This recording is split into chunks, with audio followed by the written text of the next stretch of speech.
சோறுன்னு சொன்னாக்க என்ன சேரியில சொன்ன பேசுறேன். சாதம்னு சொல்லுவேன்.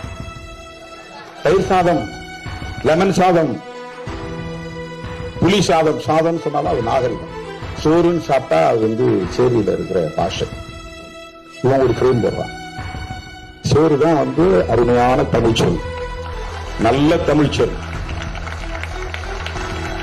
1980 நான் வந்து தேவனைய பாவாணர் நூலக கட்டிடத்தில் நடந்த ஒரு நிகழ்வுல பங்கேற்பதற்காக சென்றிருந்த போது அவர் பேசும்போது சொன்னாரு, நல்ல தமிழ் சொற்கள் தேவையா, சேரிக்கு செல்லுங்கள் கிடைக்கும் சொன்னார். பல சொற்களை சொன்னார். அப்போ ஒரு சொல்லி என் மனசுல நல்லா தெரிஞ்சு போச்சு. அவர் சொன்னாரு, நீங்க எல்லாம் ரகசியம் ரகசியம் சொல்றீங்க, அது தமிழ் சொல்லான்னு கேட்டாரு. எல்லாம் முடிச்சாங்க. தமிழ் சொல் கிடையாது, ரகசியங்கிறது வடமொழி சொல். இதுக்கு நல்ல தமிழ் சொல் சேரியில பேசும்போது கேளுங்க, கமுக்கமா பேசுன்னு சொல்லுவாங்க. கமுக்கங்கிறதுதான் தமிழ் சொல்.